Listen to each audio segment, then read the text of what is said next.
right, classic here with Ryan Pierce. For the longest time, I thought it was K-Born. Apparently, it is Pierce. Yeah, BD team, another Nashville representative. Again, working more and more to help everyone get to know the team down here. As we go out here and venture even more to kind of grow this Wefunder community of founders and investors in all these small and big places. Everybody can contribute. So Ryan, to start, in regards to Wefunder, what is it that you do? Yeah, so my official role, I'm on the growth team or the BD team here at Wefunder, but I lead Southeast expansion for the entire company. So what does that look like? You may be asking, right? Really grandiose name, but in short, here's pretty much what I do, right? So a big part of my job is connecting with respective accelerator programs and VC funds across the Southeast to develop strategic referral partnerships so we can get more deal flow on the platform, get a good crop of startups for investors to invest into that are from the region.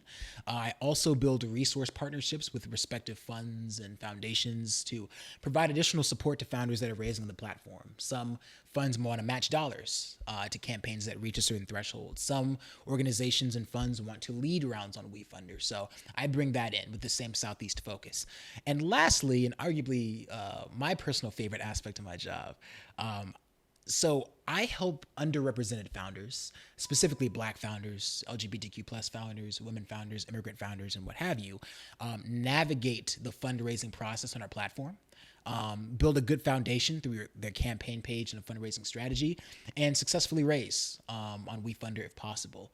Raising capital can be a very extensive, daunting type of process, and with little to no foundational support, how can you really expect someone to do it who may not be super well versed in the startup ecosystem? So what I do, I help those founders specifically have that foundation, navigate the platform, and successfully raise. So I love my job, man. Yeah, how's your experience been with that so far? It's been good. It's been very good. So dealing with a lot of different campaigns. Some are smaller raises, like maybe like a 50K or 100K. Some are in the medium range, like 350 to 500. Some are like $1 million campaigns. So it comes in a lot of different forms, but you'd be surprised with how many people just can appreciate having someone to communicate with. A lot of startups have awful like customer support and HR support. I remember I was trying to get a refund through Expedia. I'll say their name. And I just wanted a refund, man. But it was fine, but they kept on routing me through like their email chain, and I couldn't get a hold of someone on the phone. And I think one of the best aspects of my job is being able to be a rock, if you will, to a lot of the different campaigns. Like whenever there's an issue or problem, they give me a call, we hop out, we knock it out, right? Like that's a great aspect of my job. So yeah, it's been really good. And you'd be surprised, like whether it's a 50K campaign or $1 million campaign, people just like someone to talk to, someone that can be in their corner and help them raise. So it's been good, man. Yeah, it's funny because it's your phone. It's funny because some people could probably say that about us, but I think the difference is that those other companies kind of want to stay there, and we're working really hard to create more opportunities like this because, like we say, we want to humanize the brand more. It's best to get to know somebody there that's your trusted, not even just like customer support in general, but like I have my trusted person. I have an issue, I'm going to reach out to Ryan directly because I have built that rapport with him, and I know that he's going to help me get over this hump. And the more we do that, the better this is going to be moving forward. It's critically important, though, when we talk about democratizing access to capital. There's such a learning curve for all of us, even the people in the driver's seat, right? Figuring out what this industry is going to look like. So for an end user to understand everything that's ever changing is kind of a crazy thing to ask. So it's just really important to be there for these founders and these investors that are trying to navigate the process and enjoy themselves going through Wefunder. So yeah, I see that with the media and as well, just as constant, because we're all learning at the same time. So it's best to, I think the best way to go about things is as I learn it, go tell like 10 people, so that way, they can do the same thing, and we can just keep passing this information on down. Because not only do we want to keep learning together, we want to grow together as well. That just reinforcing that community feel. Yeah, I couldn't agree more. And I'll just touch on one other thing, like, regarding democratizing access to capital. Inside of our charter, we're mission bound to ensure that for underrepresented populations, right, that are disproportionately excluded from allocation to capital from like VC and traditional institutional finance, that they have the support that they need to successfully raise. So everyone has issues when they're fundraising, whether you're going through VC or Wefunder or what have you. But for founders that may not have a network of millionaires at their disposal, or for someone who doesn't come from money or come from an extensive tech background, everything that they do is going to be naturally much, much harder, right? So to be able to have a role that's explicitly focused on supporting those people because it's mission aligned with our charter, I think is really telling of the brand. It's telling of Wefunder. And, it keeps me employed because I like to do it. So, yeah. I also like how we're almost allowed to, well, not almost, but we are allowed to add value in whatever way that means to us. So like seeing how this is your focus, like really heavy on making sure that the underrepresented founder not only gets the opportunity, but it has the proper information so they can properly take advantage of the opportunity, the opportunity correctly.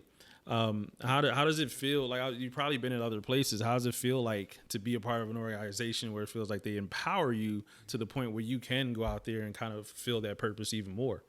Yeah. So to add a bit of context, I'm a former 3-time founder, right? One was of an early stage tech company. One was a company that had, a platform up and running with some venture-backed dollars.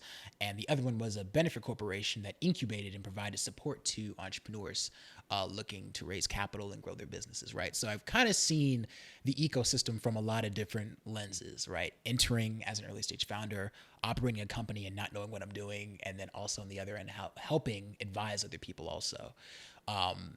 When you're a founder, you have a considerable amount of autonomy. That's one of the biggest attraction points for most founders, and that's what makes it so difficult. When I got to Wefunder, I was expecting like a rigid framework in a way. But honestly, it was kind of weird for me to think that, being with so many startups. You know how crazy things can be.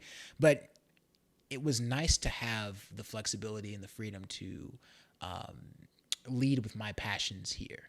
Right. I have little to no pushback on the amount of founders that I want to reach out to, some of my initiatives to try and educate and support people. I was expecting there to be like much more of a chain. I have to take this to HR and then take this to my manager and then take this here. But they just gave me the keys and let me rock out. So it's been great. It's been great. It's been an easier transition than I would have expected. Now it's still a startup, right? So I have much more responsibility than I would have at like a larger, organization that's like IPO'd and stuff like that.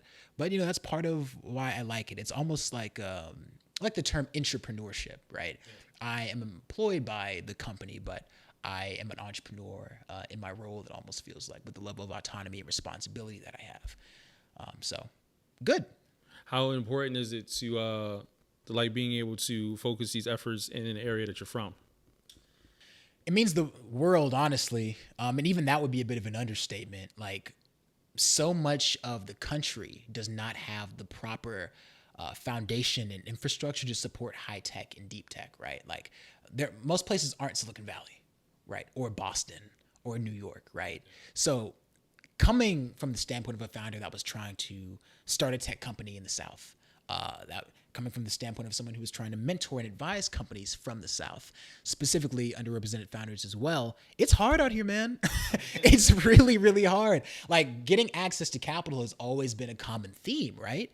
And the cool thing about crowdfunding that really keeps me here, like rooted here, is that it's the great equalizer in a lot of ways. Whether you're a Main Street business, a tech startup, or what have you, crowdfunding can benefit you, right? And Wefunder, through our platform, through our team, like really can provide an on-ramp for a lot of companies that have a difficult time or, don't get the exposure to have a chance to raise the capital organically, set the terms, right, and control their raise. That's really a big piece to it, because sometimes you can get capital, but it's not on your terms, and those terms aren't always the best. So I think crowdfunding is in a unique position to empower the founders, strengthen their customer network, and grow organically.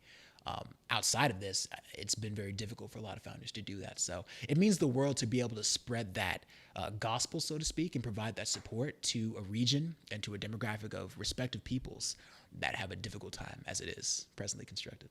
Yeah, I super appreciate the opportunity to be a part of creating positive points of reference. Like, because of the lack of opportunities elsewhere, a lot of people end up walking into bad situations with bad terms, or they don't put forth the effort at all because what's the point?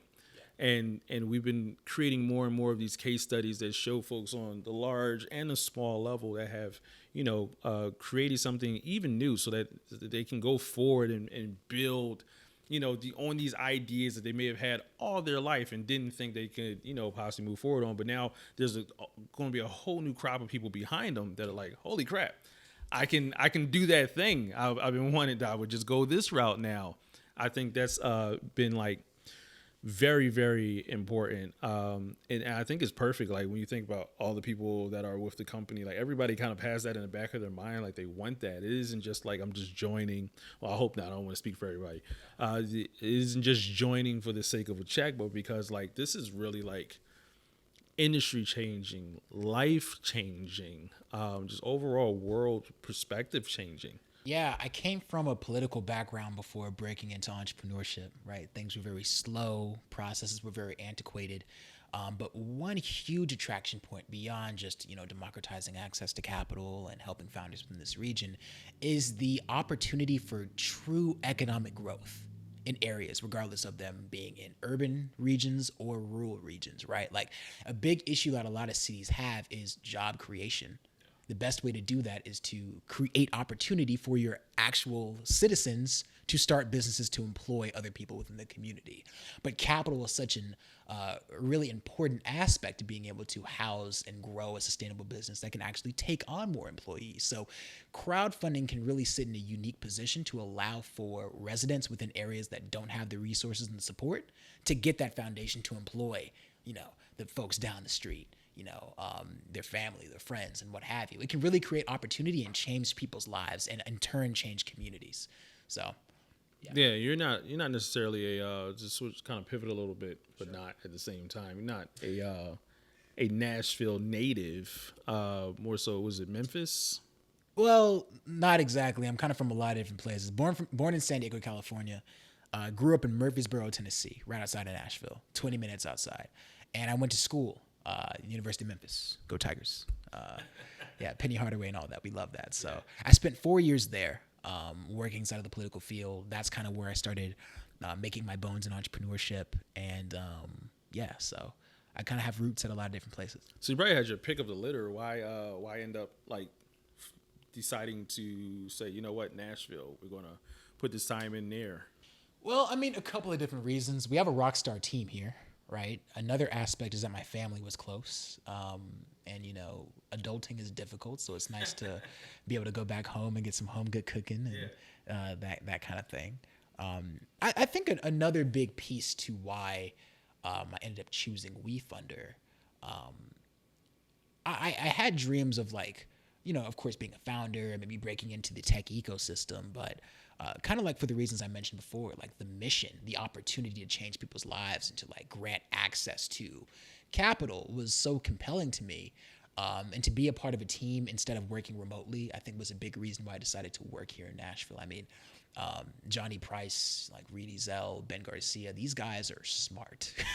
They're really smart. So I think to kick off my career at Wefunder, in a space where I'm constantly collaborating with the team, building synergy, and also impacting a city that's 20 minutes away from where I'm from, right? Like, why not, right? And plus, mom's home cooking, right? Sunday dinner. So, do you have plans of like bouncing through any of the other hubs, like at some point, like down the line? That's another great aspect of the job.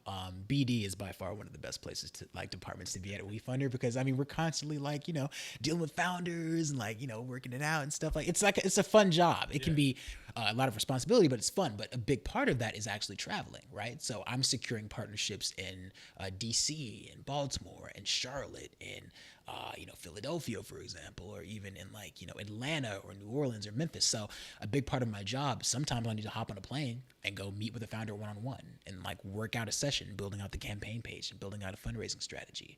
Now I wouldn't go on the flight just for that. I'd have to be, there'd be some other stuff, have some fun, secure some partnerships. But yeah, like a big part of the job is traveling.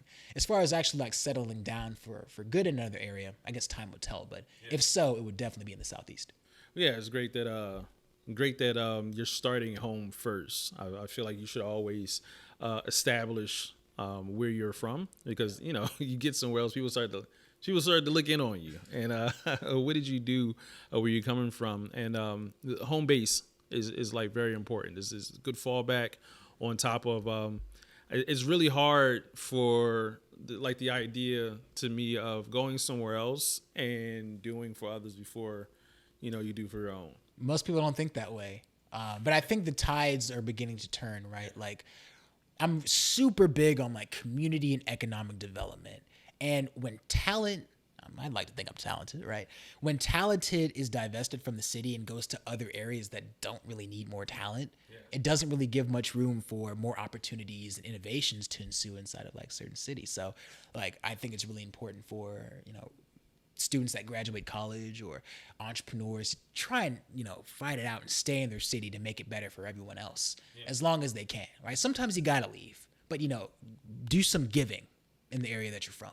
Yeah, I like the idea of going off to get the experience, and then bringing it back so that way you can help with that infrastructure there, because a lot of times it's just a lack of know-how. Like you don't know what's going on in other areas. You don't know that these different infrastructures that they are building could benefit you over here, because you're just kind of like stuck in your bubble, and you have to see the world so you can, the more the more you can do, type of thing. So for somebody on the outside looking in that is considering Nashville as like a place to build family, kind of ending note question, what would you suggest as far as like reasons why Nashville is a good place to come here, build that company, build that family, build that community? So a couple of different reasons. For one, I mean, first off, it's cheaper here. It's naturally way cheaper to purchase a home here, to buy a brick and mortar here than it would be in a lot of other areas on the coast. Now, granted, if you're interested in come quick, because the prices are rising. It's getting hot, but it's much cheaper comparatively to a lot of other areas. Another aspect, the entrepreneurial community is still growing, right? Like, I think it's really, really cool to be on the ground floor and really help build a city in a region. But in the same regard, there's enough resources here, including Wefunder, right, as well as like a lot of different entrepreneurship centers and different organizations that are supporting entrepreneurs. So the tech ecosystem in Nashville is one of lending a helping hand. People are willing to talk to one another. People are willing to support one another. There are a lot of people that are growing their companies, and you were both in the same cohort through an accelerator together, like in the trenches, right? It's very much a giving type of culture. You're contributing to something larger than yourself because we're building the ecosystem here in Nashville, but there are still enough resources to accelerate your business. And another big piece, I mean, aside from, hot chicken and country food and like, great culture and stuff. I mean, yeah, those are the things, and that stuff is cool, but, Nashville is really special in the sense that there's a real air of togetherness here, right? You're working towards something larger, but you're kind of doing it with the village at the same time. So it's cool. Yeah. Side note, explain hot chicken. It's chicken, fried, tossed in like hot. It's not like buffalo sauce. It's like some weird like grease situation. So how they do it, they'll like batter a chicken, they'll fry it up, right? And then they'll like pour like paprika and like different spices on it. Then they'll take some of the grease from the chicken, right? And they'll pour it back on top of it after it's been fried with spices. So it is like a really greasy, spicy situation. Yeah, I look forward to trying like the hometown version. I had Prince's, Hattie B's. Yeah, I ordered from Shake Shack, because I just wanted to eat something real quick, and they had their own version, and I was like, whatever. And I tried it. I was like, you know what? I don't like this. I don't like the corporate version of like a neighborhood thing. So yeah, when you say hot chicken, I'm like, what was I supposed to expect? Because my first experience was bad, but then also wasn't the right experience. So, what is it? Just like chicken is supposed to be hot? Like chicken is supposed to be hot? I would think. Sorry. Like yeah. Hey, classic. I love you, bro. I don't think I have anything else. Like it's hot chicken, man. But I feel you. Now that you got me thinking, I mean. Because the title is that, like, it's like you get a chicken sandwich or chicken wherever, anywhere else. It's never like cold chicken. Like, do you want the cold chicken? Well, yeah, it's hot, but it's spicy. That's what they mean by hot. It's like spicy chicken. Yeah, it's so Nashville staple. staple. I'd recommend Prince's. And actually, now that I'm thinking about it, like there is like a very close-knit black tech ecosystem out here, which was a big attraction point for me. Like groups like Entrepreneurship, Nashville, like their Catalyst Accelerator. It's not a black accelerator or anything like that. Of course, it's open to everybody, but very tight-knit community, a lot of great representation from the program standpoint, as well as the entrepreneurs that are part of the program. Another cool organization is Startup Grind Nashville. We actually have a speaker series going on with founders from Nashville that are launching Wefunder campaigns there. Awesome. Black founders, yeah. So it's like a speaker series. It's a great, cool community. Facebook groups. Like there's a lot of different areas where you can like find community in Nashville, which is really, really cool. Yeah, I think that's one of the aspects that kind of drew me here. Not to bash anywhere I've come from or anywhere, but just that new beginning of seeing folks that are very happy, like very was. God, I'm gonna end up bashing. I went to New Orleans, right? Yeah. One year, and it might have been the happiest people I have ever met. And I was like, this is interesting. Their city has literally been washed away twice. And they're still partying, they're still cooking, they're still having a great time. What the heck does anybody have? Like, what reason do you have to complain? Nobody's had it as bad. And well, here's what I'll say to that, right? Like, there's a closeness in having a shared experience. There's a kinship there, right? Let's not get it twisted. Nashville is a great place to be an entrepreneur. There's a lot of resources here, but it's a grind. Yeah. It's hard, right? Like a lot of ecosystems in the Southeast can be very gatekept, can be very hard to navigate, which is why it's so important for Wefunder and other organizations to be here to like break that mold and like, grant some of that access that a lot of entrepreneurs don't have, right? So although yes, like those people may have been happy, it's still tough. Yeah. They're bonded by a shared experience, and I think that's reflective of the communities that have been established there, but it's not peaches and cream. It is very much like a grind, So yeah, community is really, really important. Even in the presence of, I wouldn't say an abysmal situation, but in the presence of difficulty, community is really, really important. So like in places like Nashville and New Orleans, maybe it's just a Southern thing. I mean, things may be hard, but we're gonna have a good time. Might as well, Like good spirits. Good spirits. It doesn't hurt to have a broken one, right? You can't keep going without one. So I think that really may be a Southern thing in a way. Like the Birmingham ecosystem's like that. The Atlanta ecosystem's like that, even though they're like, Atlanta's like, that place is booming, right? Yeah. DC's like that. Baltimore is kind of like that. New Orleans is like that. So yeah, things may be difficult from a capital standpoint, just navigating the ecosystem, but folks are messing with each other. Yeah, and it's power in numbers anyway. So like, just the constant coming together and putting into a pot actually creates the same opportunities. As long as people are on that same page. Yeah. So yeah, super appreciate everything you are offering to Nashville. People coming in, people going out. The energy you're bringing to Wefunder, we need it. And just hope that it continues to grow even more. You build even more relationships to the point where you just learn how to give back even bigger. And thank you for this conversation, man. Yeah, man, no problem at all. No problem at all. So thank you all so much. If you would like to reach out to me, you can email me at Ryan, RYAN, @wefunder.com. Follow me on Twitter, RYCABorn @twitter.com. I made it when I was 15, so forgive me. And yeah, just reach out. I'm here anytime. Questions, comments, concerns. Wefunder, baby. That's what we do. Cool. Appreciate it.